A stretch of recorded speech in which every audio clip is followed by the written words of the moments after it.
Afternoon, everybody. Thank you for being here. This is the East Long Meadow High School School Building Committee meeting, October 27th. We are at 4:05, a few minutes late. So we'll officially begin and I'll hand off to our chair, Mr. Crucial. Thank you, Mr. Smith. Welcome, everyone. First item on the agenda, is there a motion on the floor to approve the minutes from the September 29th School Building Committee meeting? So moved. Second. Is there a, Wow. Okay, wait a second. I gotta keep up with like clockwork? you. Okay, I'm with you. Shall we do a roll call vote? We need to do a roll call vote. Before we do the vote, any discussion, questions on the minutes? Okay, and those folks online, were you able to get them as an attachment? Beautiful. All right. All right, then we'll start with a roll call vote. Mr. Crucial. Okay, I'm a yes. Claire. Yes. Okay, Mr. Page. Okay, Ms. Brown. Was I here? I can't remember. Were you here? You were Good here. question. Yes. All right.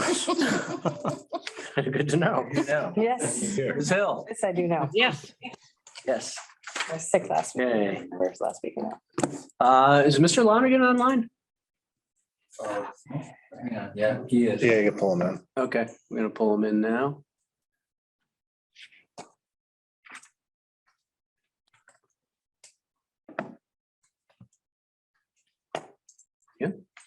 Not yet.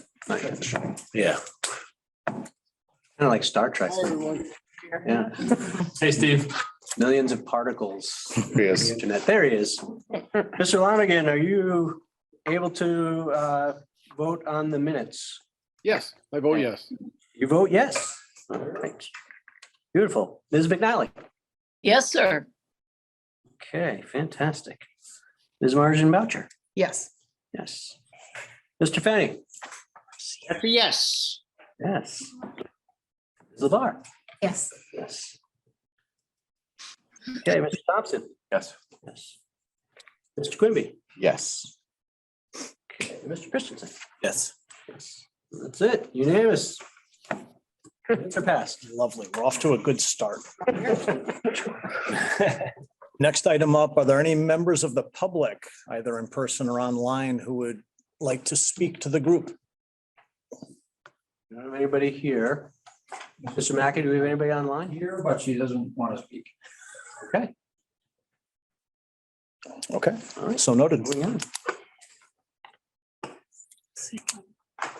Mr. Murphy, do we have an update from the owner's project manager? Yes, thank you. Gordon, are you controlling or is Christian? I'm controlling. There we go. I don't allow Christian to control. He's online. Can't control from there. Just one more if you could.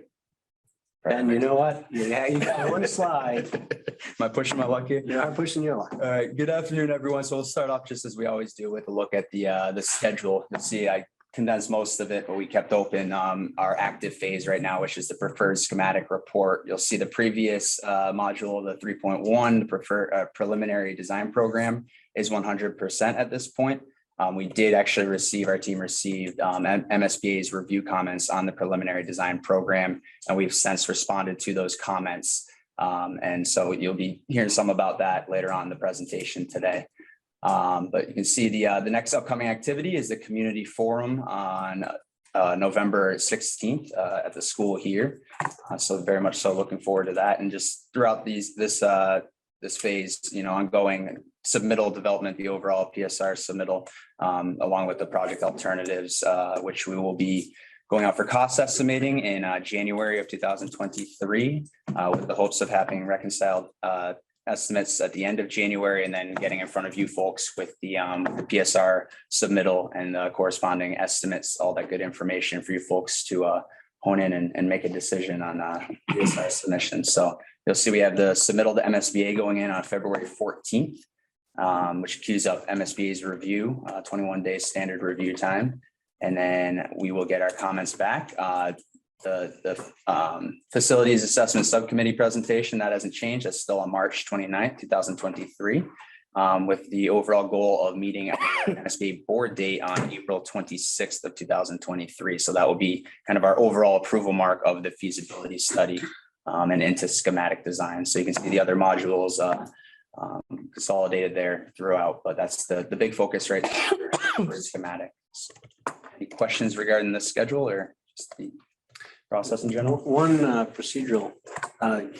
So when you're entering schematic design, is that still considered or governed by the feasibility study agreement? Yes. Funding agreement? Yep, you're still, yep, So you're still within that structure, right. And you'll see it broken out as feasibility / schematic design, but yeah, you're still. not confusing at all. Oh, yeah, no. Okay, the whole thing is feasibility study, but yes, it does include that module 4. Everybody understands the feasibility study so well, to add that piece is good. Just. Take it and run with it, We're Gordon. just moving. Take yes for an answer. Yes, thank you. We're moving on to the Is next. that it, Mr. Murphy? Yes. Thank you very much. Do we have an update from the design side? We do. So next slide, we'll begin by talking a little bit about those MSBA comments. As everyone knows, it's a back and forth process. Their staff review all of those documents that we shared so they can understand where we are in the process. Really, the feasibility study is so long that part of it's about really evaluating everything over the course of the whole feasibility study. So there are some things that you wouldn't be ready to tell them and conclusively. We don't have a completed traffic study, for instance. So they'll ask and they'll sort of know what's still open and kind of move through it that way and ask for comments. And there's some things where they're really just trying to understand clarification between ed plan and summary. And in the ed plan, we may talk about things from a programmatic standpoint that need to happen. And the space summary may at this point, at the time that we delivered, only have X amount of square footage dedicated, may not have carved it up. So there were questions about, in the chorus room, is that, are there 2 things happening in that room, or is it one thing happening in that room? So a lot of those types of clarifications so that they can understand the intent, be sure that the design is serving the district's goals all along. And really just kind of moving through that. Also being sure that we get everything on the same. There's always a challenge of a language that what the district calls things, what they call things, what we want to call them in the future. We end up using words that are often boring as heck to the rest of the world. So then you're often using another language. I wrote a lot of that. No, I'm thinking about the MSBA may refer to something one way, and I that's the language we have to use. Or we have to go through this process of getting everybody to agree. Can we please call it this instead? So there's a little bit of that going on. And then they did ask for some site diagram requests. So we've done all that work of looking at access and circulation issues. And really in that first round, it's about existing conditions, understanding the challenges. We've done a lot of that, but hadn't shared all of the details of our work. And that's not typically required, but I think they wanted to understand the site. So they asked for some background. And then they reiterated some of their policies that we've already reviewed and that we've had reiterated before, but that's a point of assurance that we understood the message by reiterating it for us. So that's grateful to that as well. Nothing jumped out from that process of any concern at this point at all in terms of their comments. Frank and I appreciated the fact that we put our comments in after the design team had put their comments in, and we were really appreciative to see things like noted. We'll look for Yes. that in the future. Yes. Like, wow, you can answer that way? We didn't. And so that was beautiful. Sure can. Yeah. My default email response since. Noted. Good to take that under consideration. Yeah, so I can take the next couple, and I think we're gonna bounce over to Sam for the site focus group update. But as we discussed in September, we have formed some focus groups and actually even had a couple of meetings. So last Thursday actually was our first systems and sustainability, say that 10 times fast, meeting. It was very introductory. Actually, you can move to the next, Gordon. Thank you. Sure. In terms of, it was a kind of a lot of technical things thrown at the group, but they responded with good questions. So essentially what we covered last week was talking about energy efficiency in general, upcoming code changes that are going to push us in certain directions, what the MSBA requires for sustainability. We do need to register the project with one of the 2 green building rating systems that are in common use for school projects. And then we had our mechanical engineer talk a little bit about mechanical systems in general, introduction. So we will, I think, convene this group again in this phase. What we realized was we were talking about choosing a green building rating system without enough information to the group. So we will be following up with the meeting minutes, the presentation. There are a few people that weren't able to attend, and a little more background about these 2 green building rating systems. But on the upper right, you can see we did dig a little bit into specifics on this building. We were able to do an EUI calculation, or energy usage intensity, which is I kind of like to think of it as like the MPG for your car, like how well your building performs from an energy usage standpoint. So the orange bar on the top is you're at about a 76.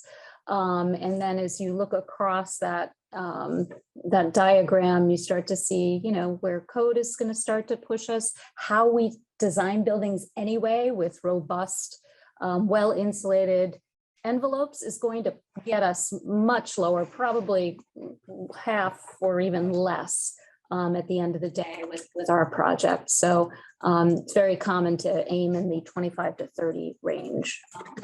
So that was the beginning. It's not winning this one. This is correct. Lower number is better. So there will be more to come on this topic, especially with sustainability. Typically in schematic design, we'll do a green building charrette, engage with a bigger group, hopefully get a bunch of students participating in that as well. But there's some really great, exciting opportunities besides just meeting the code and getting a certification as we develop the project. So any questions on this focus group?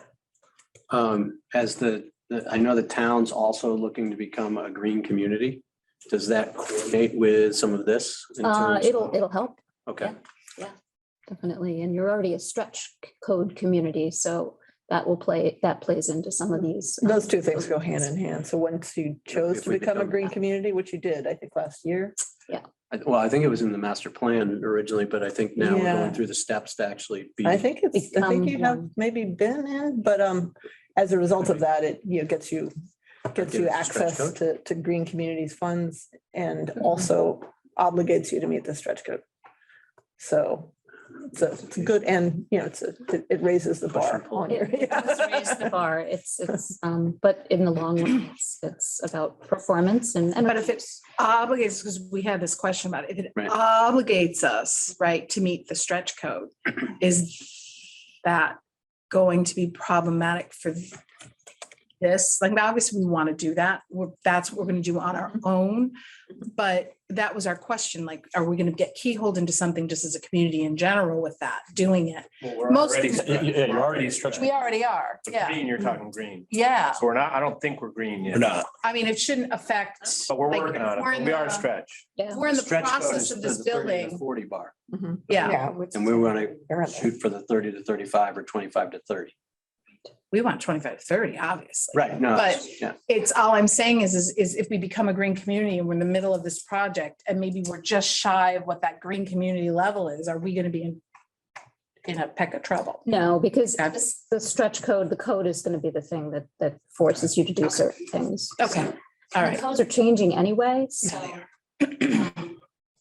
Okay, I just don't want to find us at a stopping point for something that. No, that shouldn't. The tricky part is just that the change in the stretch code. The MSBA is having to adjust its sustainability requirements as all these code changes happen. Because remember, we get incentive points for exceeding by 15% of the base code. And if that rises, then the MSBA will rise the sustainability requirement as well in relation to that. So they're all kind of tied together and they're all trying to incentivize more. So that can kind of impact where we want to go. In a nutshell. Yep. I think Sam, you're up. To talk about site design. Yeah, so we had the site design focus group meeting last Friday. We had a really great turnout and a good group and a productive discussion as well. We started kind of at a high level because some people aren't as familiar with the project and talked about existing conditions, getting people up to speed on how we develop our structure and zones of our site. And then we started to talk a little bit more about the big picture goals. One prompt that we got really great responses from was, imagine you're a student, staff, or visitor at East Longmeadow High School. How would you like to feel when entering the site? And so these were just a few of the responses, but the responses started to form a bit of a hierarchy in that they fit into these different bubbles of gathering community, a warm green welcome, social safety, spaces that you felt safe to socialize in and see your friends, and then circulation clarity. And I thought those are really great themes to start to bring through. So we'll talk about those within the site and how they've shaped the development of the site to date. And then we asked kind of big picture goals. We had a list of, I believe there were 8 or 10 of them, and prioritized them. And the group felt that flexible, multi-purpose, and communal was number 1. That was definitely the highest voted. Welcoming and inclusive was another piece that a lot of people wanted to see. Active recreation integration was no surprise because there was a lot of people interested in the rec side of things. And we heard a lot about requests for softball at the site and what that might entail if we were able to bring that program to the high school site. Health and well-being within the site itself and how we extend that into the learning environments, and then connecting to nature. So all of these are really starting to shape how we're moving forward. I think we've heard a lot of these themes also in the educational visioning plan, but it was helpful to just think about it from a site perspective. So looking forward to continuing to work with this group. Next slide, please. Or sorry, if there are any questions.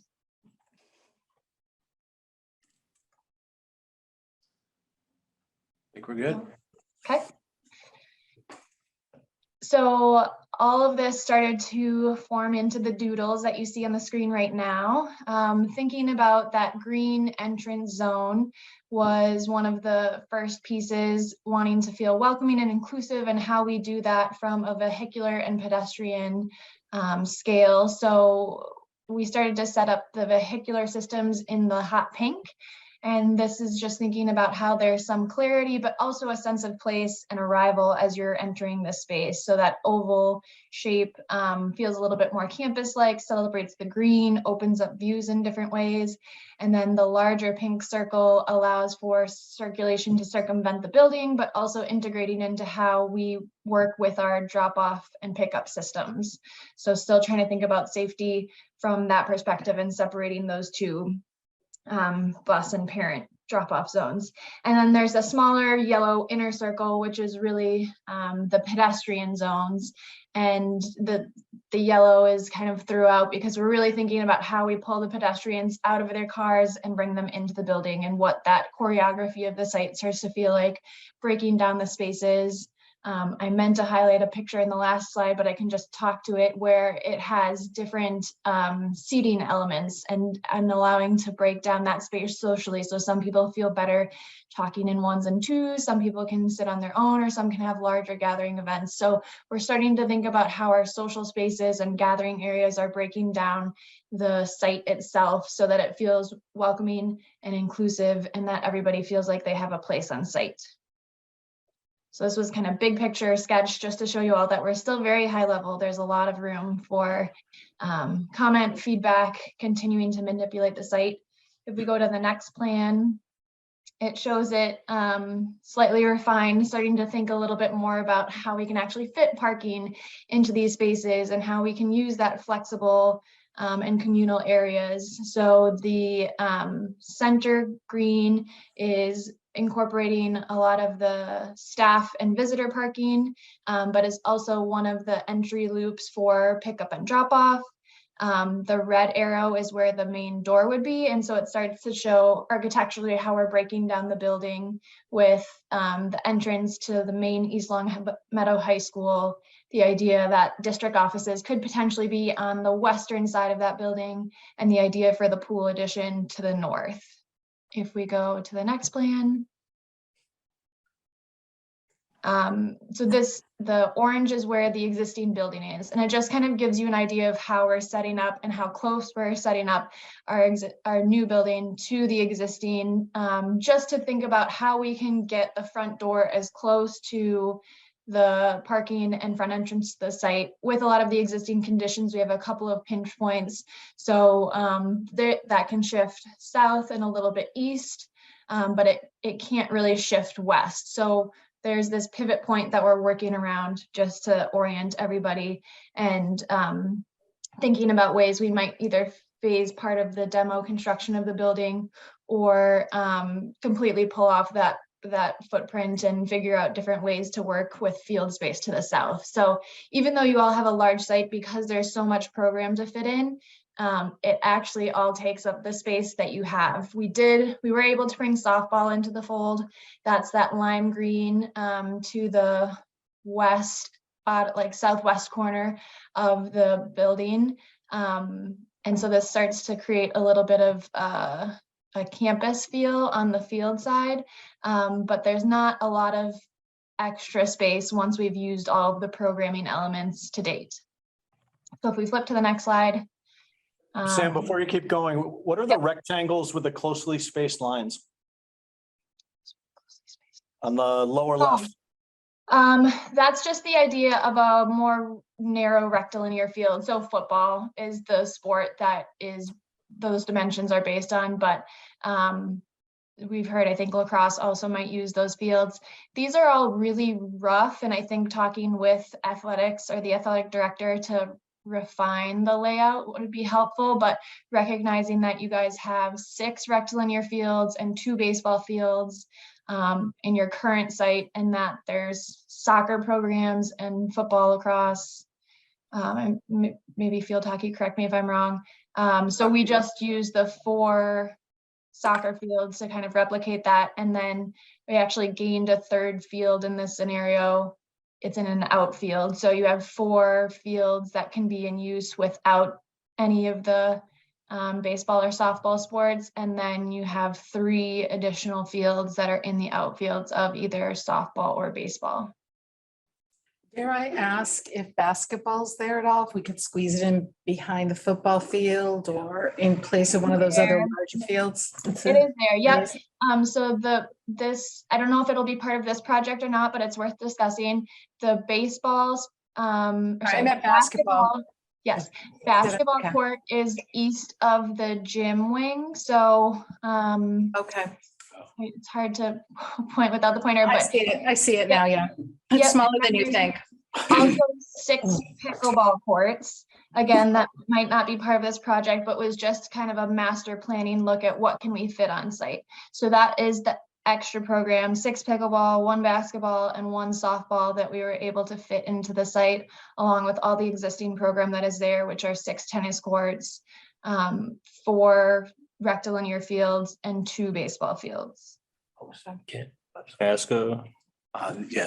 question? Yeah, I think it's on what Beth was just talking about. So just for clarification, because last year we came before school committee to talk about putting the basketball courts in. Are we now pausing that and rolling that into this project based on the way this project is playing out? Is that kind of where we're I at? think we have to wait to decide where to put it based on this project, yes. What funding, you mean?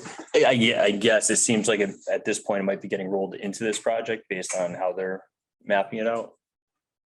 Am I wrong? Yeah, I mean, I know we haven't discussed it because they're going for funds from CPC for the courts. Yes. And so if that's still available, then we won't run it through this. We'll just save a spot for it. But we're gonna wait until we, Till we Place the finalize this school, before we, okay. Oh, okay. So you're placing it appropriately. am I right on that? And that makes sense with making it, it's not necessarily part of this project, but you're scoping it out so you know where it is. And we gained 6 pickleball courts. Well, possibly. So that doesn't have to be there. It was just one of those spaces that there was an area adjacent to the gym, which is a recreational program, and the track that made sense for sport In town. activities. If I'm seeing this too, if the basketball court's being moved that closely to the building, I don't know if you could really do it prior to starting this project, right? No, it'd be right in the way. Yeah. It would get wrecked. So you may have to put it on hold. We were way farther away before, but I'm looking, I mean, it's like, Well, yeah, and this is Very tight. I don't think we're fine. We're not. yeah, but Because there's a way with construction that you can put it there. what about the bathrooms for the field, the turf field? Did we address that? We'll keep talking about that, but the intent is that this, that currently is still showing the concessions building on there. Yep. And I think based on the distance, that is appropriate, that we would need concessions closer to it by code. If we're close enough, if the building ends up close enough, then we're exploring whether that then is within the building, so that. Bathrooms on the building. Yeah, exactly. So Yeah. that's still being Okay. played out. As long as we're still looking at We're it. Yeah. still keeping an eye on it. Cool. Yep. Is that the hash line? That Orange block is the signifier of concessions. No, the dash line is the pool Dash line is the pool. to the north. Oh, I see it, top. Well, so for concessions though, that's not our highest priority. I think we'd be covered with concessions. I wouldn't build a separate building. Is that what orange is? Yes, it's a matter of distance, Those though. aren't bathrooms though. That is bathroom. That is bathroom. Yeah. Separate building. Yes. Okay. The, Because if it's just concessions, I would say leave what we have. Uh-huh. But if that's bathrooms not in the building, then I understand. Yeah, to the code. But it's Yeah, more expensive to build a separate structure. definitely. Yeah. I have one more question too, about the triangular shaped grass. Is that for track? That's part of track and. Is it? Can javelin. that get put to the back of the football field and then you could put potentially, and I know this is all, and the basketball field could go up closer to the parking? So I would have to talk to athletics about that. What's not highlighted, which maybe I should in the future, is shot and discus, which are in that space to the south of the track that are untouched. And that javelin space is existing there. It's just grass though. So it's trying to understand what requirements they need. It's not like there's a formal pad. Typically there is for shot and disc, which is to the south of the track. Within the fenced area, right? I'm talking outside of the fenced area.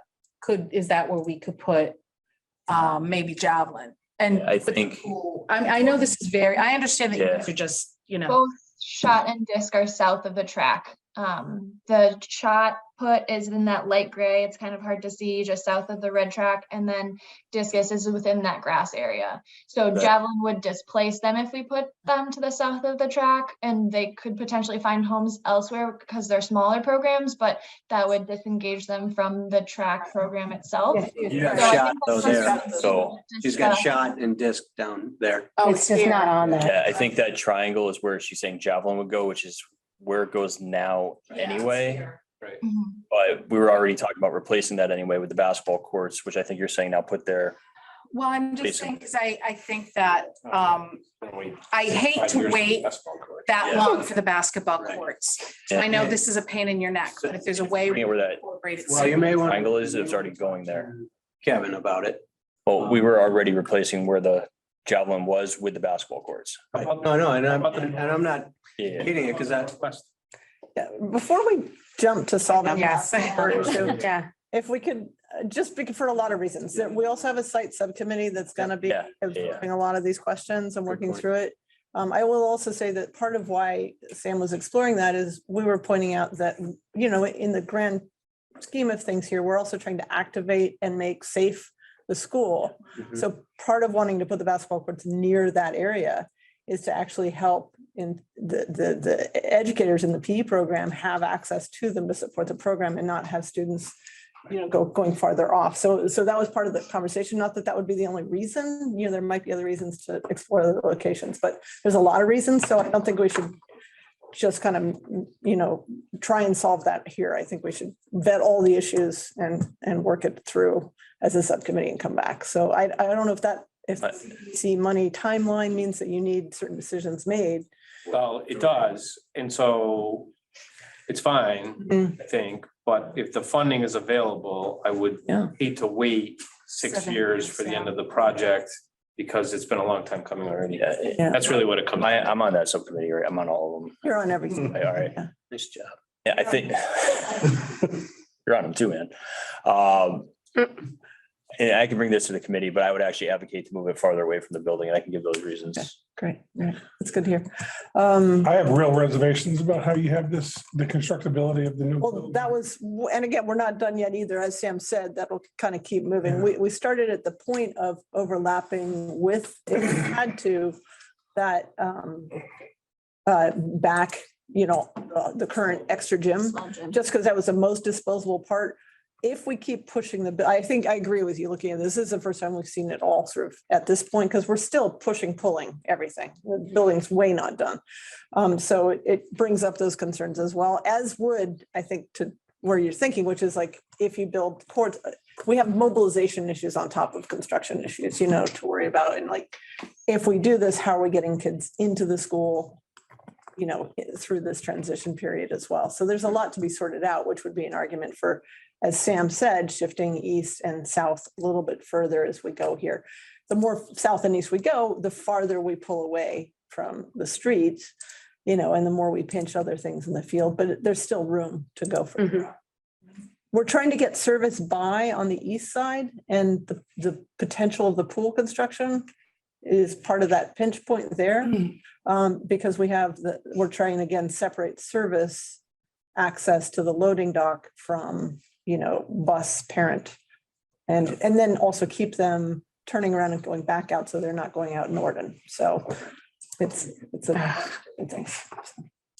We got within 40 feet of the old Wacona when we built the new Wacona.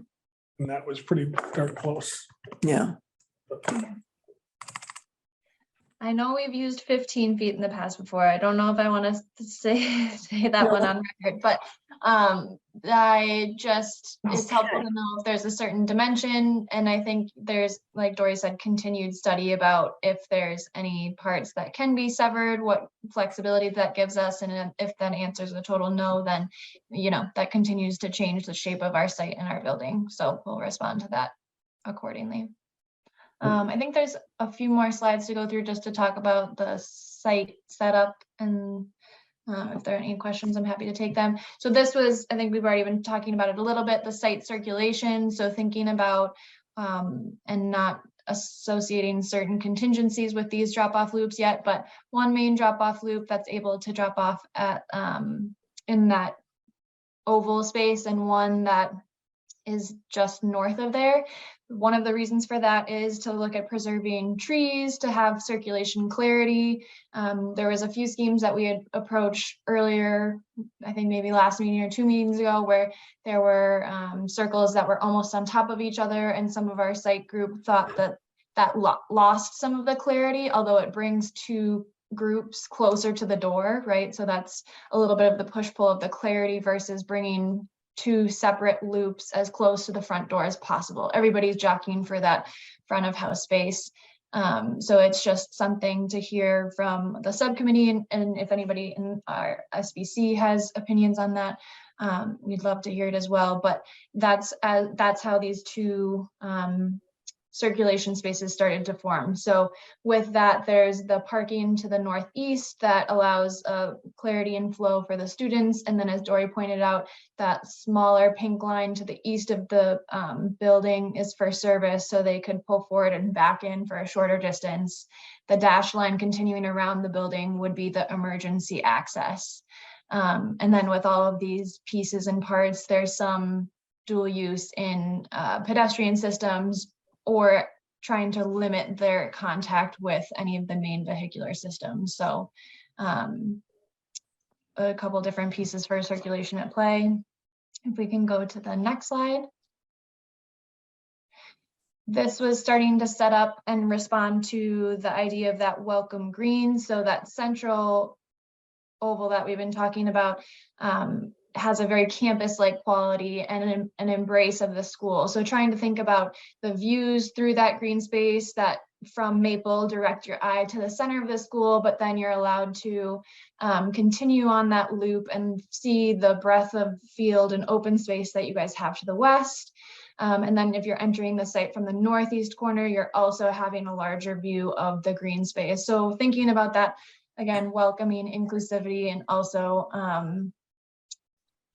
some of the viewscapes.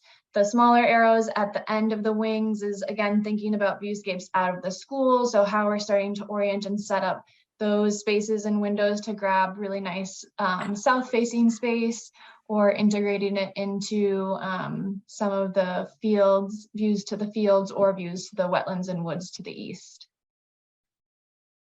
And if we go to the next slide, the yellow was getting at the gathering spaces. So community gathering was one theme that came out, and it's thinking about proximity of the building and then moving outward. So we have a lot of those yellow circles closer to the building that can be larger gathering spaces for big groups, hardscape that support flexible learning. And then the oval, the thought of that was it could be shut down at certain times of the year if there is a larger gathering that wants to take place, markets, or maybe a movie night, or I know you guys have the concert series as well. So thinking about how we can have that flexibility and multi-use, and still thinking about the educational and community purposes that they could serve when we're thinking in terms of smaller, larger gathering spaces. And then the last slide that I can speak to is the social spaces, which also double as educational spaces. So thinking about an array of sizes, again, a diversity in use of seating or actual stand and lecture opportunities. Some thinking more about the idea of attaching to an arts program or maybe a theater program. So there could be some amphitheater-like seating, and then the largest social spaces to the south, that really nice south-facing space that can attach to the dining commons. So this is just trying to speak to the diversity of the users on site so that as many people can feel comfortable and welcome in these spaces as possible, that it can support the educational programs, and that they can function in other times of the day if it's not being activated by educational uses.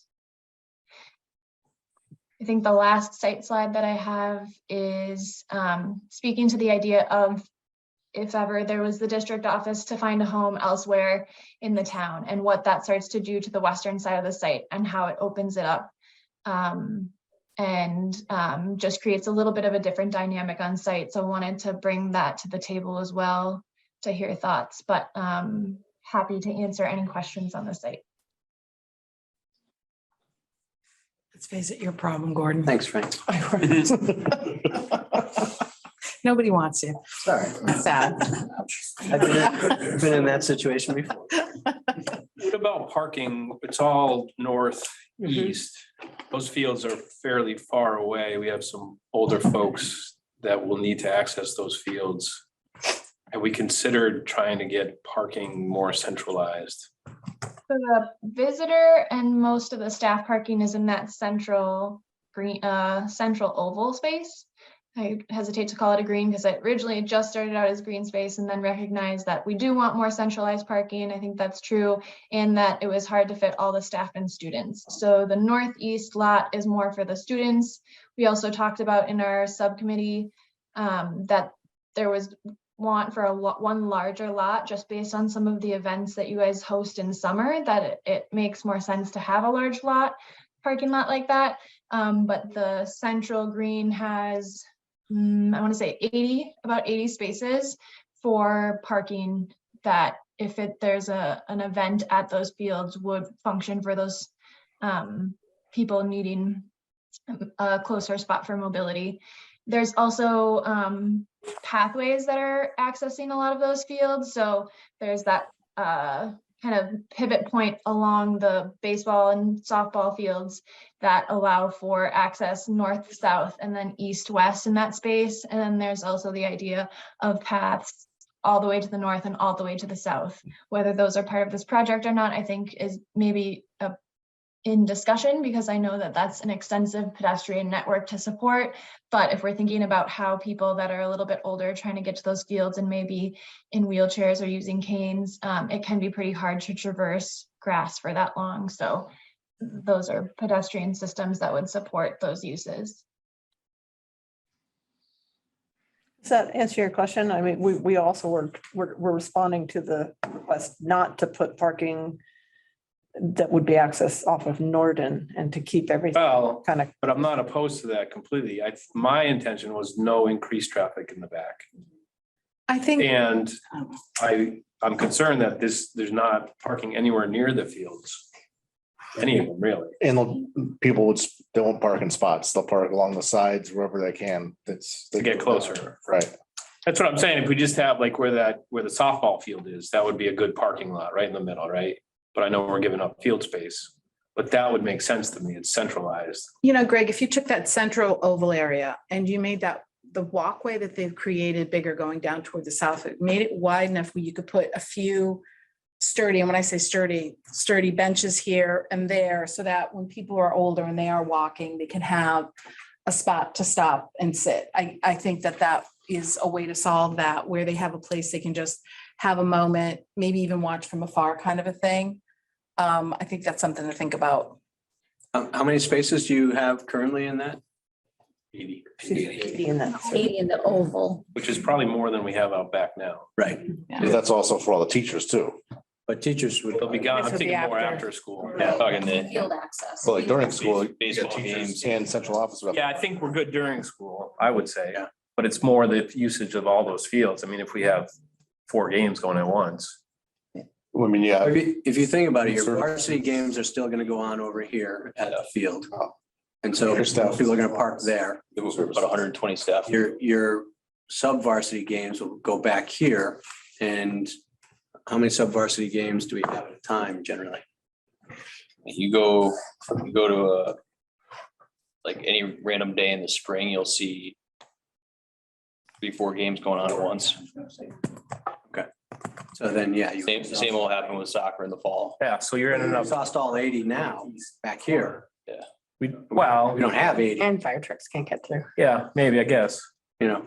I don't know, just a thought. There were some interesting comments during the site subgroup meeting that I found kind of surprising, that folks were interested in not having a lot of separate parking lots. They found that to be confusing when they go to other schools, or if you go to one and it's all full and then it's hard to get out of there. And I think a lot of it was maybe pushback from people double and triple parking off of Norden Street now. But it was interesting to hear from that subcommittee's perspective. They really favored the idea of there just being one central lot. When it's full, you know it's full, you know where to park, you know where to go. It was interesting feedback to get. There's a significant hill on the, where that far western field is. How are you gonna overcome that? Yeah, I mean, that's why that one's pulled off a little bit farther. I think that there are some grading challenges. We still don't have surveys, so I don't have great information over there. I know that there is somewhat of a hill, but looking to regrade it potentially.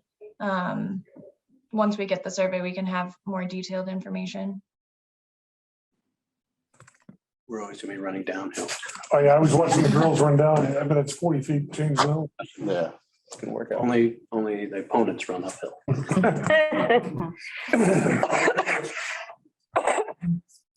We good on this slide? Uphill to school both ways. That's right. So to take over and go into architecture, what we have going on is kind of this back and forth, and on some projects, the site itself isn't a constraint. But on this project, as you just saw, the issue of push-pull has really been evident. So last time we were here, we were showing kind of a T-shaped building with a lot of heavy sort of admin, phys ed all together. So what we have been in this last month doing is really exploring the program, which we're going to get into detail. But I'd say this is really seems to have gelled as a general kind of organizing concept in terms of these wings of the school that you just saw in Sam's presentation on the site. So inside those wings, we're really looking at a phys ed block, an arts block, and 2 academic houses that are 2-story. So you've seen that part pretty consistently.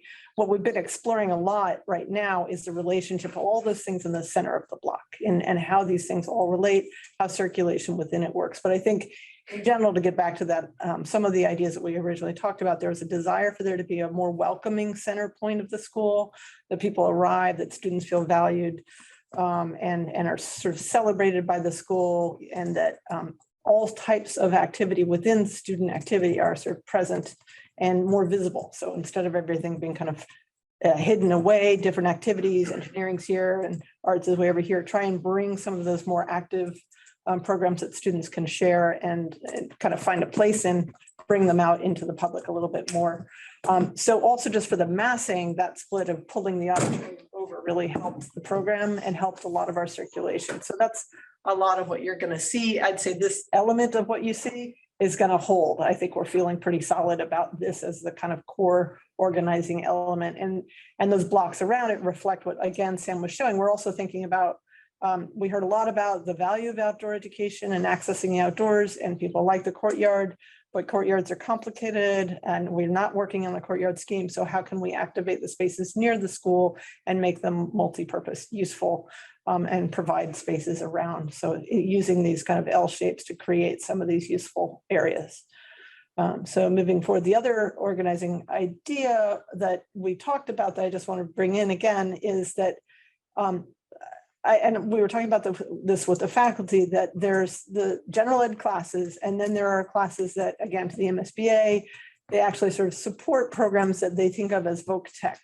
And that's not necessarily the right language necessarily, but we have 5 larger studios here. I call them studios because it's just to differentiate from classrooms, but they're classrooms that have unique resources attached to them. So the culinary classroom is a classroom set up for teaching culinary arts. The graphic design classroom is set up for teaching graphic design. The STEM classroom is a large room that's hands-on, allows for robotics, other types of sort of, electronics or other types of things could be taught in it. Robotics could be taught in it. So one of our goals has been to try and, again, activate the main circulation spine with those types of spaces, because they're often used after school as well, or they should be, and they should be sort of more transparent, making that kind of those resources more available to everybody. So those are some thoughts that are in mind as we go through the plan making. And then adding to that, I'd say the fitness studio is another space that, rather than the little gym that's buried, we bring it forward so it can be more multi-purpose for students. Early ed is its own unique little space. And, I pull that off to the side because it actually is the only one of these spaces that needs its own, ideally, access to the outdoors because of the parent relationship. So we want to improve that. So it's not utilized by everyone, And then the large group instructional space is a space that the school's been very excited about, that allows sort of team teaching as well as display of student work through art fairs and science fairs and more unique types of projects and community meetings, et cetera. So that also wants to be in a pretty prominent location. So conceptually, another couple of things you can go to the next one.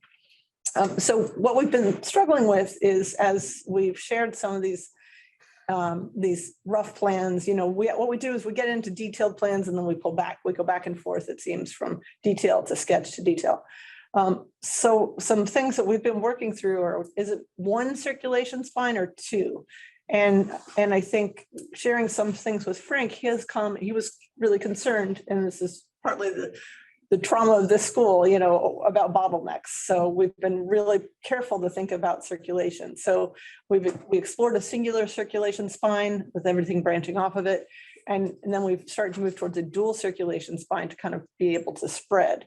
And then that idea with those blocks, how those might relate and how that might create space in the middle. And then again, we talked early on and people went to Middlesex, that question about, like, do you arrive into the cafeteria or do you arrive into something and then into the cafeteria? So there's a little bit of a sequence so that you're not walking into a cavernous entrance. How do those two relate? Whereas the media center has been a big one. We've looked at the media center downstairs, upstairs. It works programmatically in a lot of ways upstairs. And then circulation into and out of within the building between the floors. So those are some of the things that have been we've been playing with in different directions. So go forward. And I will say it's been nice to be able to just focus on one project right now and not try and carry three ideas. So thanks for giving us a little window of time to really get our teeth into this one. So this is where we are currently, and it's still pretty much conceptual. There's a lot that needs to be worked out, but this is starting to feel good in a lot of ways. What we have there, where we had that little heart symbol before, we're trying to make space there at the entrance so that you don't actually walk into that cavernous thing, but you do walk into a space large enough to be a major crossroads, to be able to provide some sense of welcome, to support the auditorium as a kind of people come out of the auditorium, you need a fair amount of space. So the idea is that there'd be administration and guidance on either side of that entry point. So there's a lot of, kind of human interaction there. So obviously security, vestibule and all that. The gym is there and within reach, as is that large blue block next to the gym is the fitness program area, that extra area. We're still playing with that and trying to look at options where it might be connected to the gym differently and come even earlier in the program. But in general, we're liking this dual axis of circulation from that entry point down to the academic wings. The cafeteria, even though it's seen as blue, it's obviously kind of on either side of those column lines as well. But that gives you some outdoor light into the cafeteria from the west and from the south. At bottom below the cafeteria is that large group instructional space that can flow into the cafeteria. It can support the cafeteria. It can be a community room.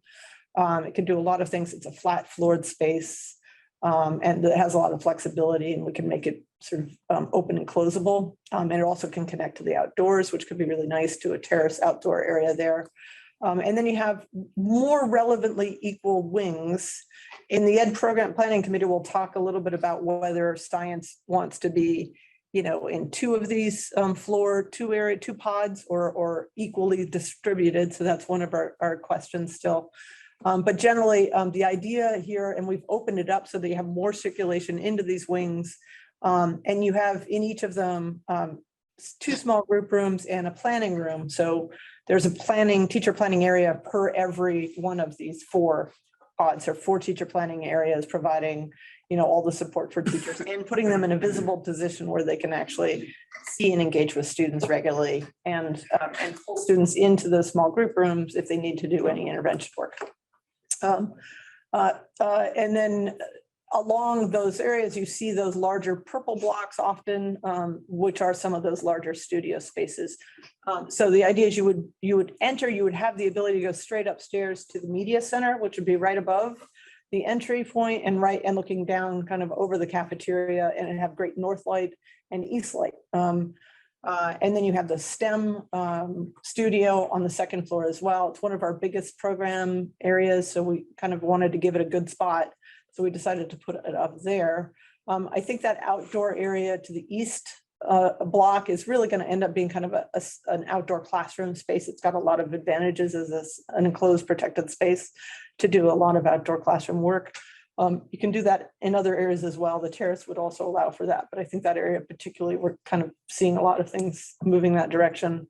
And then you have a little bit of square footage outside of these classrooms to encourage sort of some flow out of the classroom into those zones. So the yellow triangles essentially give some space for lighting to come through from above, as well as to create a little bit more community feel in those blocks.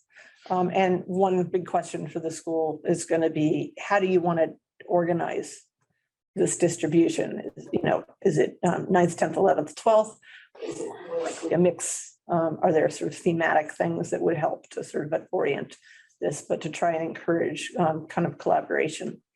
Art is distributed into those wings, but then the big purple block is auditorium, band, chorus, and the support spaces supporting drama and music. They're all together. And then there's a couple of unique needs there up in the corner where the early ed and one of the sub-separate medically fragile groups is.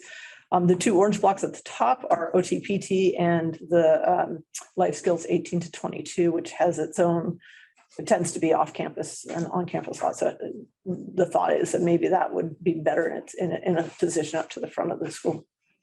It's over by the pool. Yes, yes. Yeah, to be discussed. So the pool then is shown dashed at the moment.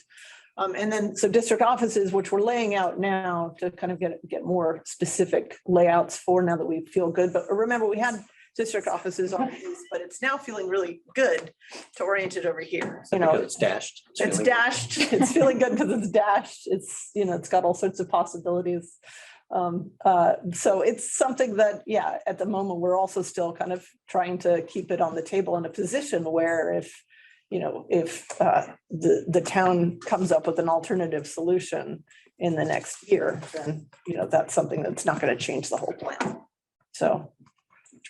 Those skylights, Yeah, I was going to ask that. Which ones? The big squares? the access room. So they're not skylight, no, that's looking down. So at the second floor, you Okay. are looking down to that floor below, Atrium Swiss. atrium. Yeah, we're a little skylight shy Yeah, here. yeah, I know you are, yeah. Ideally, to be getting right in from the sides into that space and down, for sure. So, yeah, you don't want to cook the kids. Internal sky. So, yeah, but just trying to show that there's a room there to kind of have more vertical connection, which also we could do a little bit in the wings. So. Yep, next slide. We've also, and we'll continue to explore the academic house because it is a language that emerged in your documents conversation. And this will happen with the Ed Planning Committee. I just wanted to share it with you, but this is just a slide to talk about, you know, where we're going from the possibility of what we have currently, which is a very consistent sort of academic disciplines. And basically the only flex space available to students for anything is the hall. So then how do you shift that? So in B, you see that we start to introduce a planning room, small group rooms, prep rooms, and that starts to provide some alternative, but still a double loaded corridor. And then D reflects that idea that's really pretty much where a lot of what we're doing right now, I'd say, is reflected in D. And I think it might be appropriate as ending point for this project, but we'll see, where you start to have these vocational studios nearer to the academic area. You still have a planning room and a prep room. You start to use the small group rooms, sometimes as enclosed spaces, sometimes more to help you create flex space between. So you give a little bit more circulation, you might have other things in there, but you also start to get outdoor light into the academic wing by kind of opening up a little bit along the way.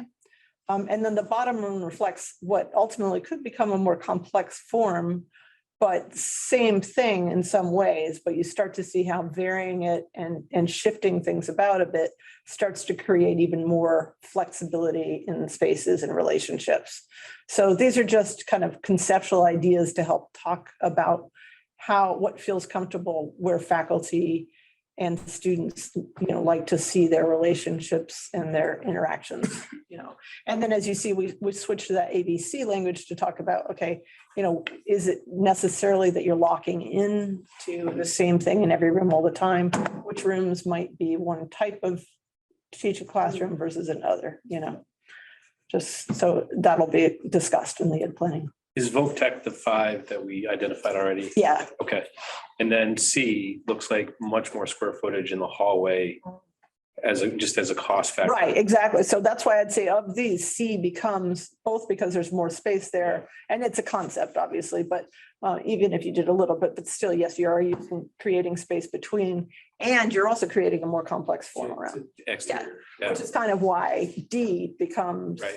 more desirable, I think, in a cost conscious program, but where you're still trying to make educational change happen, you know? So now to talk about the annex, we wanted to report back on the review of the potential of saving the annex. So Sam, I don't know if you're still there with us and want to talk a little bit about the impact on a site level first. Yep.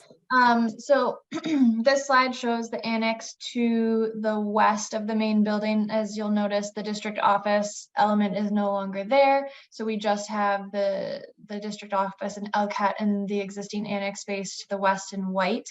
What it does to the site is pretty significantly impacts the layout of the fields into suboptimal orientations, which if they're practiced up to, I guess, the committee, whether that's important or not.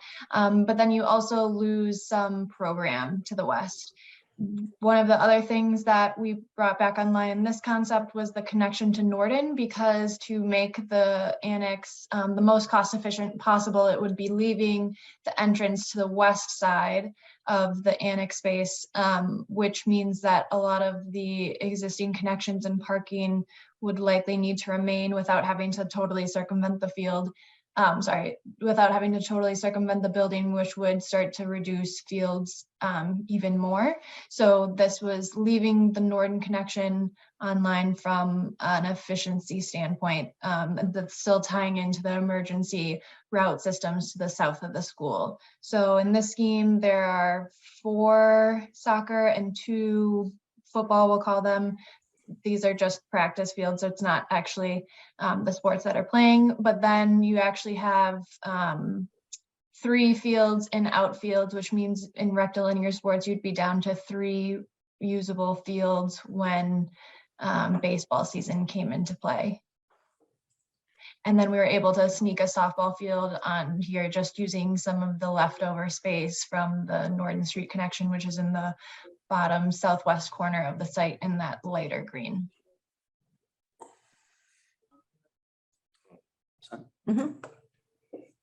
And so the hard thing was putting together a scope to price here, trying really hard to figure out where to draw the lines. Christian can talk through this. We provided a scope to Skanska to give us some numbers, and I don't know if John, if you have any comment on any of the specifics there. What we were trying to do is deal with those things that we were obligated to do prudently and not do everything. So there's a lot we didn't do, and I think we can run through that list. You want to jump in and talk about where we put the scope on this first, or go through the costs? Christian, still there? Yeah, I can go. Why don't we go to the next slide and talk about scope a little bit? We'll come back to these cost numbers. So yeah, as Dory mentioned, just trying to minimize the scope as much as possible without being unrealistic. And I put some assumptions here in bold because we did get quite a bit of pushback from our engineers, understandably. You know, they were very reluctant to give a scope without more you know, destructive testing and more thorough testing of systems. But for now, and again, kudos to Skanska for getting this cost estimate back to us so quickly. This whole process was quite rapid. But we gave them a rough narrative and some sketches that included this. So abating what we needed to, the floor, the roof, the upper fiber cement cladding, but not touching the windows, any hazmat that would be associated with the foundation walls, the exterior masonry. Again, trying to keep that scope as small as possible. For architectural, I think it's pretty straightforward. We didn't touch the windows or the exterior walls. We did have new walls for the IT program. We left the district offices in LCAT exactly as they are today. So I know there are some parts of that layout that don't work particularly well for those departments, but we just left it as is to simplify that for now. For the mechanical, they recommended demolishing the underground oil tank, the old boilers, the pneumatic controls, getting a new efficient gas-fired hot water boiler. New air conditioning to the IT rooms was included in the estimate. The big assumption here is that we're able to connect to the existing distribution system and that will all work out. And that is far from guaranteed, but that's what we wanted to just assume for now. Plumbing, a new 2.5-inch domestic water service, new domestic hot water, new gas service. And this was another big assumption that the plumbing engineer really wanted to flag, was that this assumes that all of the pipes under the slab are in good shape. And they had recent experience where that was not the case. So he was especially sensitive to that issue. And so that if that does happen, then that means that you have to, you know, jackhammer out that amount of slab, but actually it gets to be pretty big because as you go deeper to excavate those pipes, you end up losing a lot of the slab, which we've run into on some of our renovation projects. But for now, we're assuming they're in great shape. Fire protection, a new 6-inch fire service, and new sprinklers throughout. That one was pretty straightforward. And then understanding better from Bruce that there have been a lot of electrical issues to the annex in the recent years. That scope was also a little bit more straightforward, where we just replaced basically everything throughout: new lighting, new service to the building, new receptacles, etc.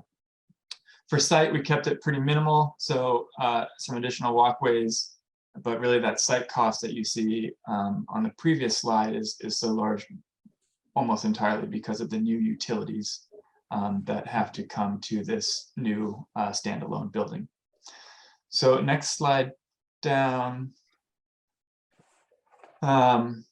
So the two tables on the left and the right are a little bit different here, but you looking at the existing annex, the construction subtotal came to about 3.1 million. After general conditions, design contingency, overhead and profit, that gets up to about 4 million. And this happens exactly, it's the same process that comes with the cost estimates that you'll see for each stage in the process.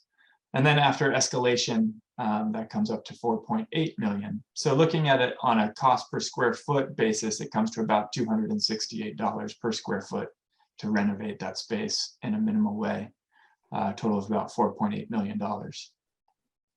On the other side is if we go with the new LCAT IT wing that was dashed out in the floor plans that Dora was talking about. So between LCAT IT and the district, we're about 7,000 net square feet. With a grossing factor of 1.4, we're at about 9,800 gross square feet. And at, it's slightly less expensive than we were taking our dollars per square foot for the school as a whole, since it doesn't include lab space. It's, not very plumbing mechanical heavy, at $650 a square foot. So these are all erring on the conservative side, I would say, of the new construction costs. We're at about 6.3 million. So a delta between the two of about 1.5 million. Are there any questions on those two slides that I've covered so far? Christian, isn't that 650 deceptive?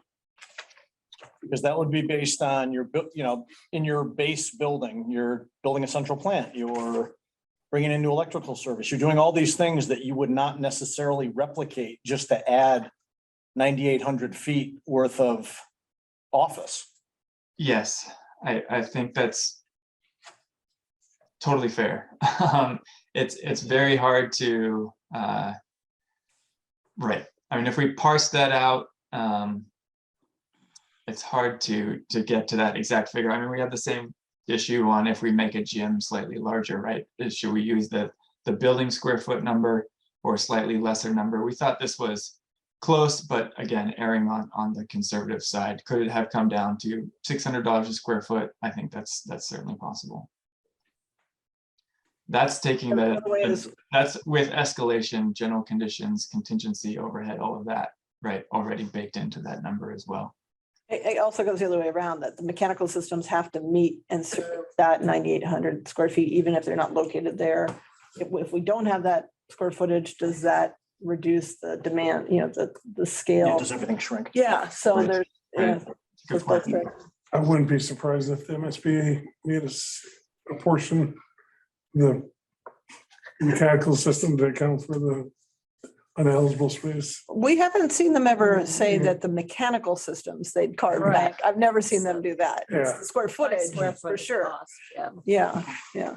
And they let district offices are pretty often included in the building, and I've never seen them do that. So that would be a They don't. a new rupture. Don't think they would do that. Gordon, can you go to the next slide? I just wanted to quickly summarize the pros and cons here. So, I mean, I think this is a judgment call for the building committee, really. And I think, so here we just tried to outline a few. I'm sure there's more, and it'd be great to discuss them. But we think, it potentially saves 1.5 million, that ballpark, right?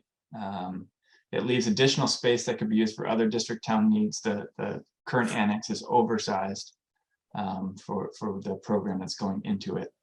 And it postpones long-term location buying time for a town offices project. On the cons list, leaves the existing annex as is. Poor first impression upon entering the site. I mean, it is unfortunate that it will not be behind the new building. It is right next to it, unfortunately, and it's just how the site works out. As Sam mentioned in the previous slides, the location does restrict some site design and field layout. Again, I did want to flag here that the cost savings could decline considerably. We really took kind of like the most optimistic view possible of reusing that existing building.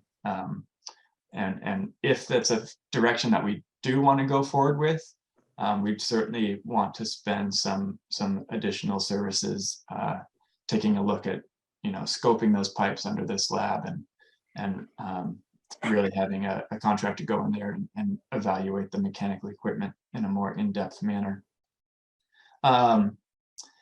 The difficulties with the LCAT and district office space remain the same. Again, we are not changing those spaces at all. The reduced connection between the high school and LCAT and IT in particular, maybe as well as with the district offices to some extent, but particularly with a physical distance from LCAT and IT, I think would present some challenges. And then we still have the outstanding deferred maintenance issues for the remainder of the annex.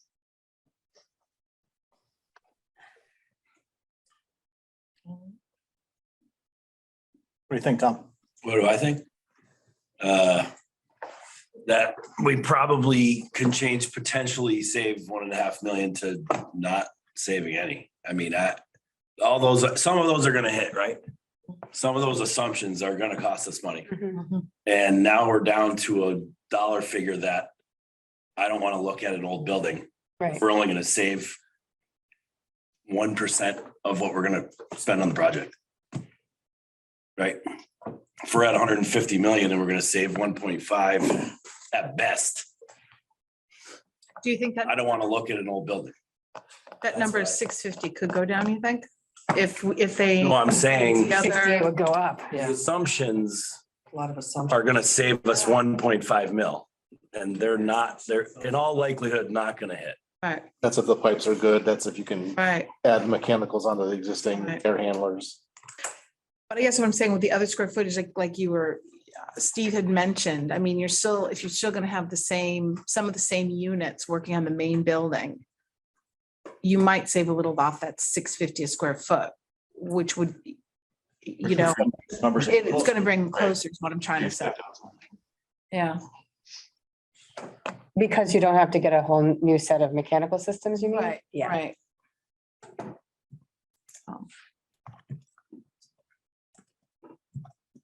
I think it was a good exercise to see Yeah, how much we'd actually save, right? I mean, absolutely. John, what's your take? I don't think we should save this. Either locate somewhere else in the community or. Well, that doesn't exist though. We don't have somewhere else. I understand that, but That's all. So it's either we build it new or we keep it. Yeah. If you build it new, can you reduce the size? Can we I think save they money do. Oh, on you did. that? I went from 18 down to 9. Yeah, like 10,000. yeah. That's true. So but that's enough space for everybody? Where's the, Yeah. back to one of those ones with the So dashed. between this footprint and the district offices, IT and LCAT is $6.5 million difference. Is that what we're saying? To add that structure to this footprint, $6.5 million. Yes, that's what you're saying, Christian, that incorporating all of that as an addition on this building, essentially, just incorporate. That's the right ballpark to consider, Greg. I mean, again, right, getting down to. So it's like 4% of the whole. It's that.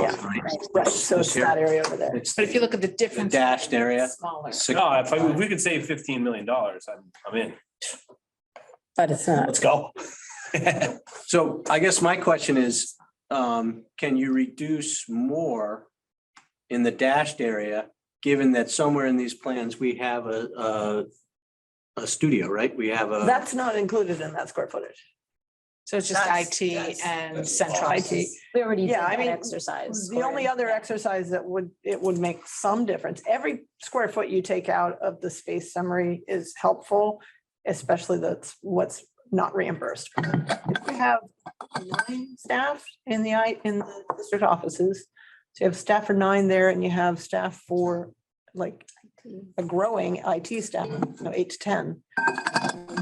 That's a fair amount of number of people with their office spaces. So we can look at it and try and see, can you consolidate those spaces further than the numbers you gave us, but Is there a cost savings if instead of, I understand the logic between putting it off to the west side of the building to putting it on the second floor over the administrative space? that's the one thing I've been thinking about too, that if we wanted, that now that we're starting to come to a plan, Yeah, I do think that we could save a little bit by shifting it over on top of admin. yeah. So around that auditorium, essentially, you Yeah. have a 1-story wing that use around it. And if we would add additional circulation probably to get to that. Yeah. on Where that right now side. you have nothing.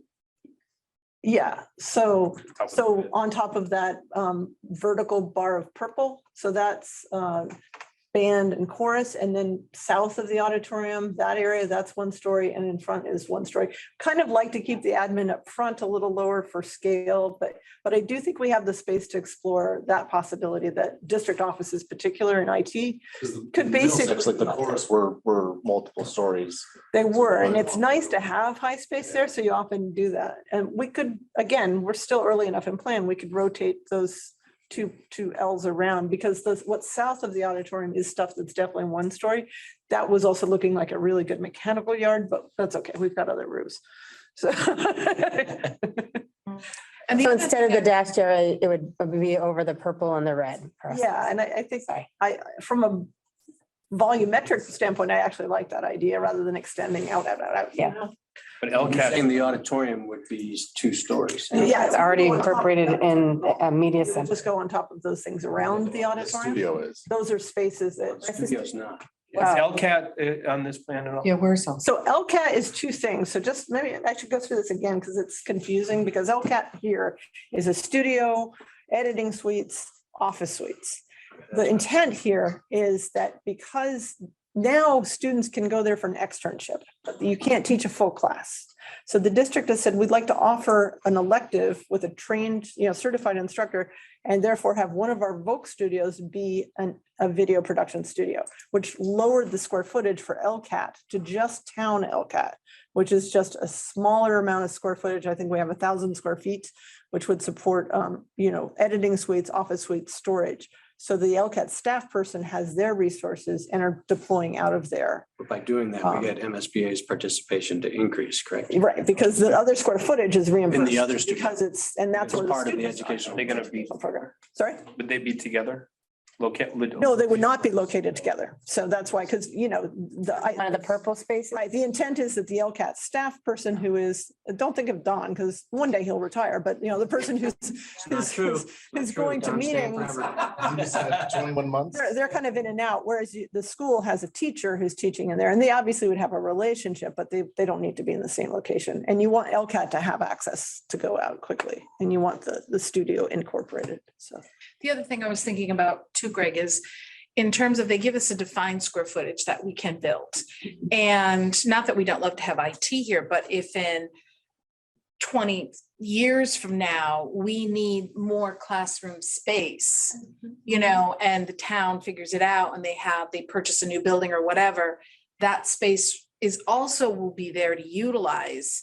Not that we're kicking you out before you get in, but do you understand where I'm coming in that they might buy a building where you guys can fit, and if we find that our student population gets bigger, because there is land in town that in my mind, I'm feeling that that's a useful space, keeping it attached to the school. For, I'm not talking about 10 years in the future, I'm talking about 20 years in the future, just a thought in my head, as opposed to the annex being separate. And I was a What if fan you of the raise it annex. up? Your That's what I'm thinking is talking also that it's new construction, you have long longevity out of that. Right. Now, I'm in my first thought was I was thinking of this too, like, we should utilize it, but I just don't think when push comes to shove, it's enough to matter. I don't think it's gonna, the number's not gonna, I think, necessarily change people's minds. But I also feel that, especially if you can put them above and keep the footprint smaller, and they're gonna have access to the stairs and obviously elevator getting up and down, I don't know, I just think it's. Well, and then the reality is, I don't know how we would fund a separate project for $4.8 million. That's No. not something we're in the position. No. So, and it's too much But this- asking for We'd have to go for a debt exclusion. two then, one for Ahead. the pool and one We for have three, this. we'd have to do three of them. Yeah. But if you include it on the top level, it wouldn't be as much of a cost, right? Because you're building into existing structure. It's a little more efficient, but It's think a little- about where you want the spaces too. Yeah, right? yeah, Where- there's definitely not. Admin. I think about that. That's right. Stack that. I know, I keep trying to. You want a fire pole? That would Spiral be great. staircase, be nice. Thanks, What's office. Frank saying? Still new square footage. It's Oh, my goodness. less foundation work, so it helps, I think, but, at the moment, remember, when they did the cost estimate at the beginning, they're really just doing it on a square foot basis. But it's certainly, I think it's a good idea for us to think about efficiency. Now, part of why we were happy to be showing it with that big circle around it is because we didn't know if in the next 6 to 8 months, based on what Mary was saying, there might be some sort of 11th hour decision that, oh, we've got someplace else. And it'd be hard for us to design for it to be second floor or incorporated in the building and then suddenly undesign it. So it'd be helpful to kind of be able to Right. move towards a resolution as to whether the district offices are part of the program or not. But what's the deal with that? I don't know anything about that. Because Well, you were there when there was that discussion about the town was looking at maybe leasing and creating another, leasing. Town 40,000 space. square feet. in which case Yeah. you should IT and district offices go there. So that was just, I see, yep. I it kind of thrown wasn't that. firm thought enough for out. people to plan on it Yeah, that in our seems- conversation. That's not gonna happen. Well, it's just budgetary wise. We know. Yeah, yeah. Mary's on. You got- Ask. I'm You serious. want to go? Happy to answer any questions that you might have about that. Go ahead. Mary, is the town actively pursuing third-party locations for some of these, LCAT and admin services? Put And- out and two, what's the likelihood of it? there were 2 bids submitted on Tuesday, October 25th, not for the 30,000 square foot building, but rather the 3,000 square feet of office space. So the contemplation is that town offices would be relocated there, certain departments. We just had a conversation about that today. I don't know which departments are going to go yet. We're trying to figure out space-wise, and we have a site visit at one of the sites tomorrow afternoon, and the next one, the other one will probably be sometime next week. But I don't expect that district office or IT would be a good fit in that space right now. Still trying to The get old rid of me? hall then? Thank you. Frank's being sold. I say we do Or our, IT too, right, Mary? we follow. She said IT. I'm definitely Yeah, annexed. just like town hall stuff. Nice to 3,000 hear. So that would be helping out the space constraints at town hall. Yeah. Would that be accurate, Mary? Yes, Okay. You're just not a- I mean, if we got a response on the 30,000 square feet building, it'd be a different story, but we had no takers on that. So, I mean, would it make sense to start to look at how you might do LCAT? Yeah. Not, or IT and central office above? I don't know if you put LCAT up there too, or? I think LCAT should be on the first floor. Yeah, I think. Because they're LCAT gonna need wants to be on the exit. first Yeah, floor. probably wants to be, right? Why don't we, we'll do No some fire pole options done, with- sorry. knowing that you're moving more towards a commitment here Yep. to include these spaces in this building. Aesthetically, how would that List a look couple though? more. Would that be all right? Yeah, don't worry about it. It'll be great. We'll fix this, Oh my don't God. worry. Hey, wait a I got faith. I got Before we faith. say don't Right. look. I mean, honestly, where's that? because, Rooftop access. why are you thinking about the site? Or you can get a helipad. maybe. No, I just, no, you say great, and then we Right. have stuff like this, just Yeah, I know. out there. We don't want that. Right, no, but even if you go back to where, what we're looking to do there is you end where you are, and go Yeah. back to the slide you were on. That was a good one to think about. No, go forward to this one. There you go. So here, so We'll probably have to expand that first floor block a little bit to accommodate that, but we'll try and also look for ways to incorporate some of that on the second floor. I think that is something that was turning through my mind on the way down here. I'm like, that's some possibilities. But having that gone is much more But having beneficial that than the gone, expansion. I agree, it really helps the site a little bit to open up further. It makes the building more efficient. We've started to mass it, and looking at the way things kind of kept flattening out as we went away from the core was, not great, I think. So I think this could be advantageous and could help the admin. So we're still early enough that it isn't a problem for us to start, but we're not committing to this footprint yet. Are we comfortable as a team in this room and remote that we can now agree we're going to incorporate these things and let these guys move forward doing what they do? I'm good. Anyone? You're in, Pam? Yeah. I'm in. I'd love an office. I mean, All opposed? Whether it's second floor. Yeah. Or on the side. So, I mean, it needs more study, right? But Yeah. Someplace. Separate entrance. They get a lot more foot traffic than, Right, Right. right. And now that you're starting to Who see needs the it? Oh, building. Central office? us too, Yeah, how much foot traffic do you get? That's a. They do get some. Yeah, it depends on it's. Registration. So it depends on the season. Transportation, you get a lot when you're signing people up. Summertime, you get a lot of new registration, that kind of thing. That's a good point. Are we including student services? I was just going there. Where's that? Student services is included. Part of central office. That's pretty much Is that part of whole year central thing. office or? Yes. Yeah, it's both of these wings of, It's in the wings. yeah. There's I mean, I'm talking about in this area, you already have that, everything here. you call that first century. And IT. Yeah, services. Just lost my fire pole. Special, it was special ed student. Yeah. services, Yeah. They're incorporated. Some decent square footage, probably 800,000 square feet there. Yeah, exactly. And part of that's where I think actually another conversation with both of you would be helpful to look at those program goals and sort of see now that we're looking at it. We have a guidance conference room, admin conference room, sped conference room. Well, that's enough, so it's the advantage of having it in the building, I think, is you can share resources. I made that argument to Gordon that large group instructional space might be we can wire it for community meetings. So Right. Well, and You don't need that to potentially do should have access easily from the exterior, maybe it's Right. Yes. one door in, but not.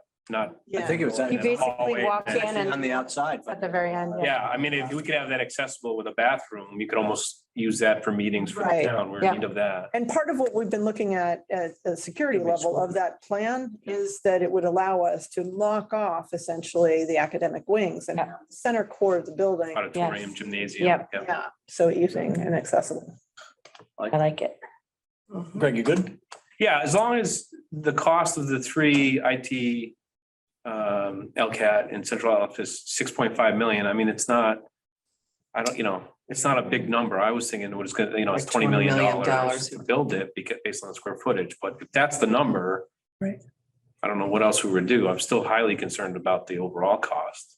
Because we haven't really accomplished anything, I don't think, in terms of lowering it. We can give up that conference room if we get the large group instruction space. But they had all kinds of questions, MSBA on that. Yeah, I mean, that, I wish I could promise you that they'll come through on that. That's part of the process with them. They'll reimburse a conference room, but they won't reimburse a large group instruction space. They know that schools need places to meet with parents. That's a lot of what it's about. Large group so. instruction. They'll meet with a lot of, be very efficient. Now, IT, you don't have too many people that come in, do you? Usually more over the summer, But they're mostly town employees that do during the, and parents usually a lot, Parents. broken devices over the summer. okay, Typically, any device swap outs that we have throughout the year, the high school kids come directly to us. do they? My Okay, staff go out and hit the schools, multiple times a day. okay, because we got to think about if it isn't a staff member with the town, having them come in and out and going upstairs or Right. elevator or whatever. That is one of the reasons why I still lean towards Off that to the- location to kind of, there's almost a public service entrance that's separate from the main Yeah. entrance of the building that's serving some of those purposes. And we want to really think about, I think one of the things I find a little bit of a concern here is that can be very loose security here and you're actually in the school. So you kind of also have to really plan that well so that it's not creating a vulnerability. Yes. The other thought is putting sorry. the special ed department if you put that above, like maybe where the central office would be, because that's generally, you don't have students going in there at all. Right. And that was just my thought in terms of if you were trying to make sure that they have access from the outside. And if you need to have IT have, maybe special ed offices could go upstairs. Could I answer to that a bit? Yes, We have a lot of special ed staff coming in and out for files and you do. Okay. a lot of providers coming in and out that have to look at files. About that. Yep. No, you're right. Okay. And never mind. students coming in for services. Yeah, parents signing IEPs. Right. There's more than you would think. Yeah, yeah. No, you're or right. realize, You're yeah. right. Okay. So would there be a separate location or entrance for IT like it is now? Is that what we're thinking? Because it wouldn't come through the front door for all. Yeah, well, If so, would we put parking back here or at least I to think the you could west still of have the a new wing? path from the. And we could potentially still consider Norton Street for those three things. I think let's take it back to the site committee, because actually, the way I've been imagining it is that early ed corner of the building where admin is wants to have an entrance direct so that pre-K is getting picked up by parents on that big loop. It's very close to that big loop. So I still like that location at the front of the school rather than a side entrance, so that it's consistent to the entry point. So that was my original thinking, is that would be essentially the entry point serving the district offices as well. Oh, the front where the preschool is. Yeah, because we have preschool, back- we have The medical. picture. Sure, we can head back to that area. There, stop right there. So the thinking here, that what looks white here. And Right here. so you have medical, early ed, medically fragile, things that need the potential for a separate entrance, so that if there's an issue in any of those three spaces, they have a way out directly to emergency exiting. So that puts them very much at the front of the school, easiest to access from the front loading point. So my thinking is we're probably expanding that entry point was my first thought. And again, we'll play this all out. And that actually ends up sort of connecting to the district offices as well. We I think need circulation over here to allow you to go up if we have spaces above, we have some offices below, and we kind of integrate a sort of a two-story kind of wing in this area that's not high school student oriented, basically. Yeah. And so I don't think you necessarily have to keep the northern connection or put parking over there. So that might. I'm just trying to get more parking back. I know. I see the plan. You copy. I mean, on our site plan, there's a little bit of extra space there, but I think that's a big question. Do we want to spread parking out in that way? It becomes a question of priorities for the. I just know we use it now. There's use Yes. for it and it's a far walk, I think, from that front parking lot to that backfield. Yeah. During, like, this whole parking lot fills up during the school day and after school. To lose that, the 80 spots in the middle aren't even enough for the high school staff. Yeah. Let alone central office, IT, food services. Right. Yeah. Otherwise, what you're gonna get is everyone's gonna park on the drive around horseshoe around the back. Right. Like they do at Birchland now, they park along the back, non-parking spots. I do think revisiting the parking count is something we really should do now, because what happens is we're looking at this, seeing a lot of empty space in your parking, but we also know people are hiding back here or maybe even behind the building. So are we actually getting an accurate count of use? And schools, once they're built, there may be more staffing here, you may have more students. So we want to be sure that we don't overbuild parking or underbuild. And that's, Yeah. to me, more important necessarily than putting parking in the middle of what you're trying to create as a green campus. It's just being sure it's Yeah. adequate and there's accessible paths that are going to get people to those locations. Do you have that view with the old building superimposed on it? So I don't know how you build that circular path. You finish the school in June, July. You're gonna have to tear it, abate and tear down that building. I don't even know how you build that whole circular parking lot. Oh, I don't think you do. I think you'd build the other one. I think. Yeah, you can it's build the other amazing. one. Yeah. Yeah, and you're working without it. I mean, nobody said building on the entry same to side was gonna be. Entry to the buildings right at that corner. Yeah. Yeah, I think we're gonna have to pull the building off a little bit further, but Michael's help us out and let us use their parking lot for a while. This may be absolutely Yes, crazy, you would. but it's a good idea. I love that preface. Go.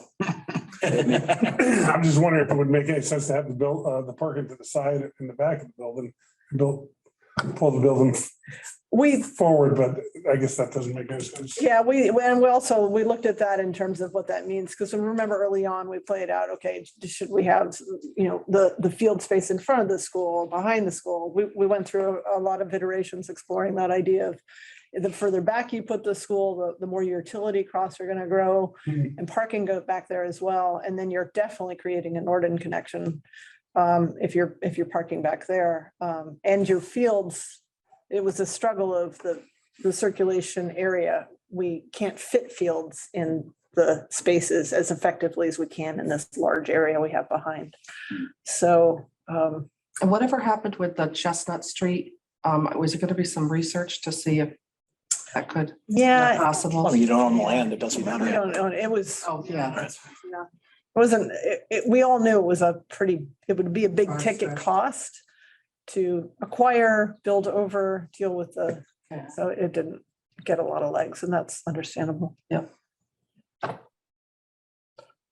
just know, so when you go to Minichog, there's Mhm. parking in the front, there's parking in the back, there's parking at the fields. Mhm. And it seems workable. I don't know if their campus is that much bigger than ours. But their parking isn't really close to like their football field. It's a pretty decent walk.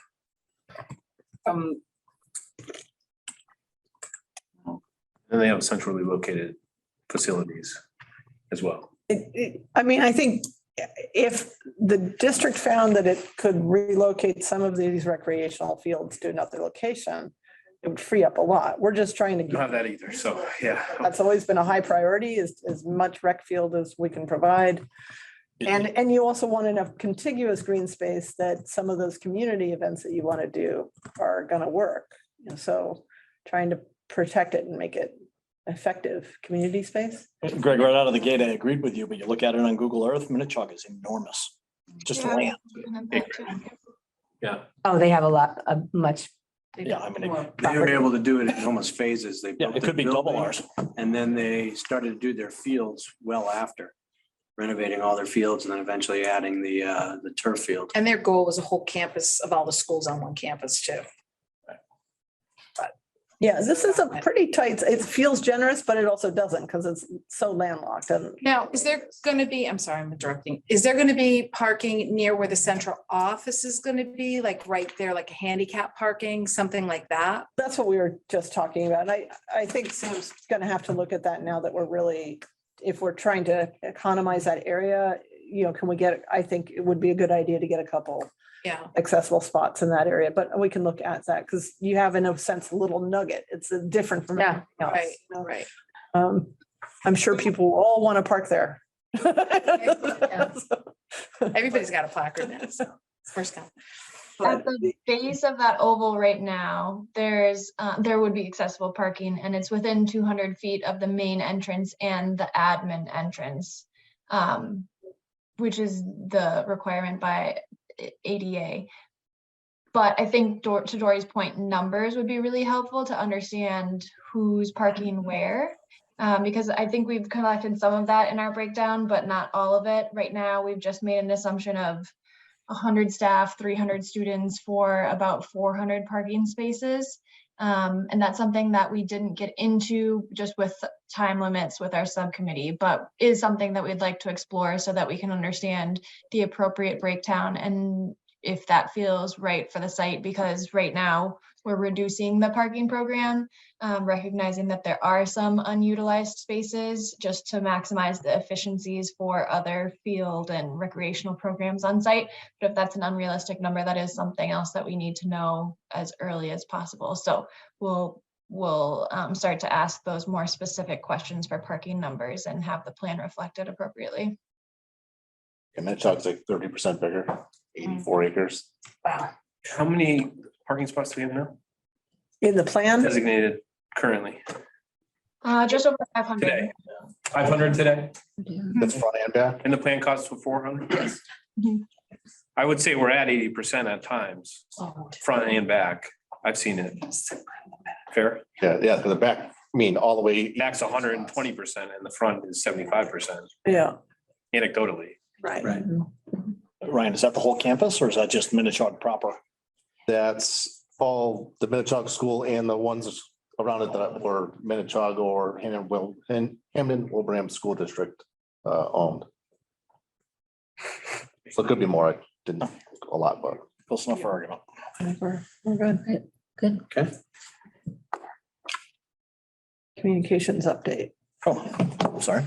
Not trying to Communications lie. update. Yeah. Benjamin. So I don't think we have a whole ton here. The big focus was obviously the community forum coming up on November 16th. We did have some interesting feedback from our meeting with the school council.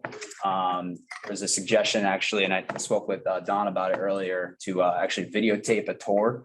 I know we're going to be doing some tours before the community forum. However, Don and I don't think that's a good time for us to really videotape because it might be too busy, too much noise. So I'll probably set something up with Don, and then I don't know, we have a volunteer to help walk through who knows the building really well. Maybe Bruce or say Bruce. I'll walk through. Okay, so we'll set that outside, and then as soon as we have that video, we'll have that posted to the website. But no, just actively reach out to the community and advertising our big events and all the project happenings. So It would be helpful just to ask as a committee what you feel the focus of that meeting should be and what you feel the community would be looking to hear at the next meeting. Because in the last meeting, it was a little bit about trying to feel people out about ad reno or new, so I don't think we do we want to revisit that, or do we want to focus on getting people to know more about the space program and where the plans and site plans are, and just kind of updating everyone? I think It so. seems to be, I mean, based on the last one, it seemed to be overwhelming towards new construction. Mhm. I don't know if bringing that back up again is going to be, you guys aren't listening. Right. Maybe Right. just a What we want. synopsis to say, here's where we are in the Yeah. process. And we heard what you said. We've been studying X, Y, and Z, and now, based on inputs. I think that would be helpful. I still think, just as you're saying, giving a synopsis of what the whole process is. Yeah. I think in any community forum, you're picking up a certain New percentage of people. new Mhm. Yep. people. And we've been advertising this a little bit more. Mhm. And so hopefully we'll get a lot of new people. And so they just need to know Yeah. how long the process goes on for and why we're doing certain things. Gordon, could I just say that I was just recently talking to a community person who's retired and didn't even know about like the last forum that we had. So I was kind of talking to them about it, and I said, it was over at the senior center. So I was like all excited, like, how could you not know? But they said, I didn't know. I don't watch LCAT, unfortunately, Don.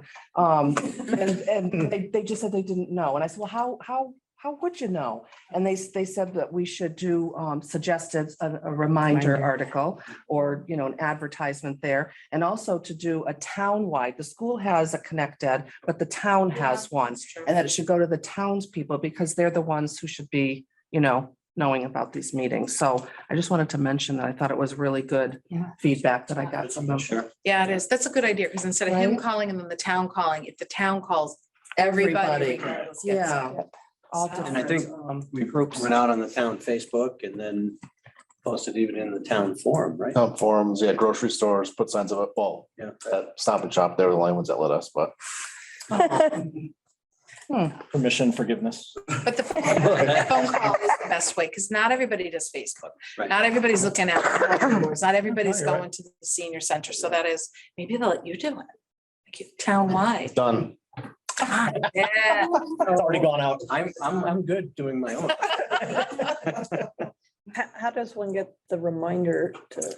I can call the reminder. and The see if local they'd be newspaper. Willing to, They might do it under community events. Yeah. And it might not cost something. Yeah.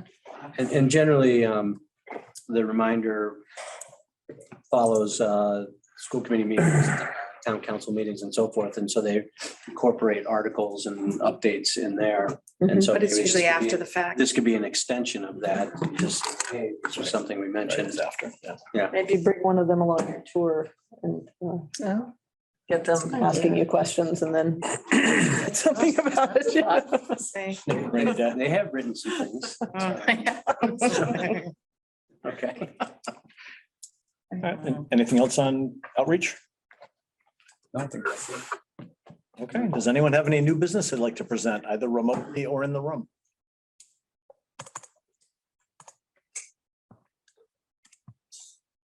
Sorry, somebody have their hand up? I can't see that far. No. Okay, no. If we could just get a date for our next SBC meeting, I think we talked in our SLT group about setting it for November 17th, the day after the community forum event, so long as that works for everybody.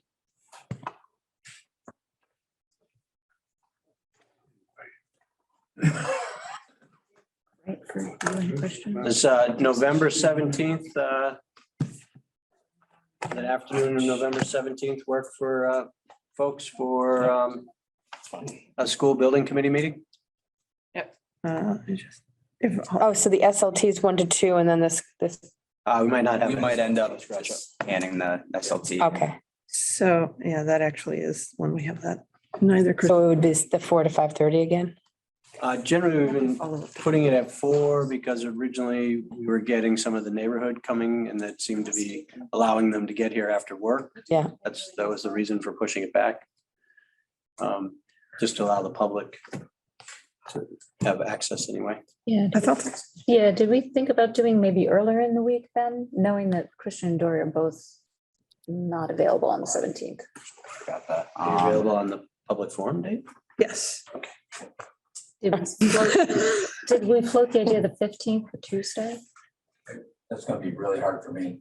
I can't do Tuesdays. Even if we went to the 22nd, we would, That's Thanksgiving week. Yeah. it's the 22nd. I know. We have 22nd, I draw the lines. Turkey in my house. 22nd, we have National Honor Society ceremony. Okay.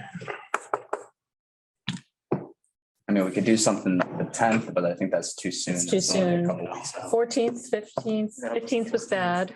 What about the Is Monday? that the Monday? These don't work. Right, Tuesdays don't work. Okay. Here's, If you did it on the 16th before the community presentation. I think we have tours before. What about Monday, that 14th?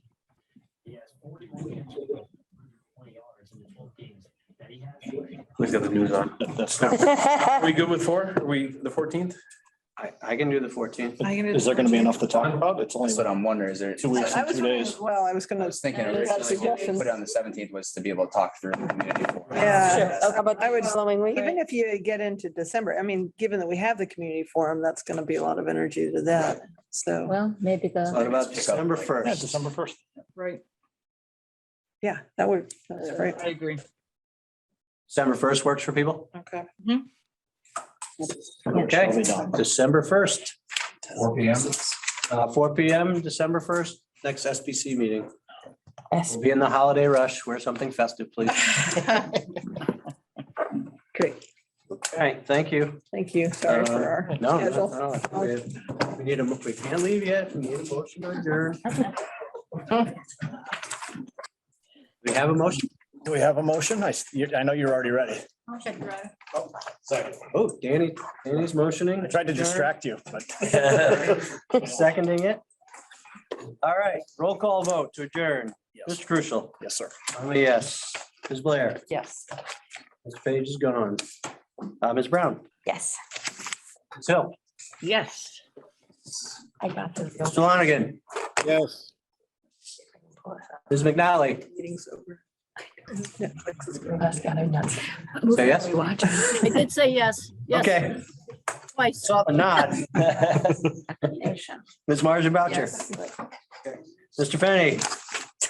Yes. Melissa, all right. Ms. LeVar. I have to get a new laminated. Mr. Thompson. Mr. Quimby. Yes. Mr. Christensen. Yes. We are adjourned. Thank you, everybody. Thank you. Thank you.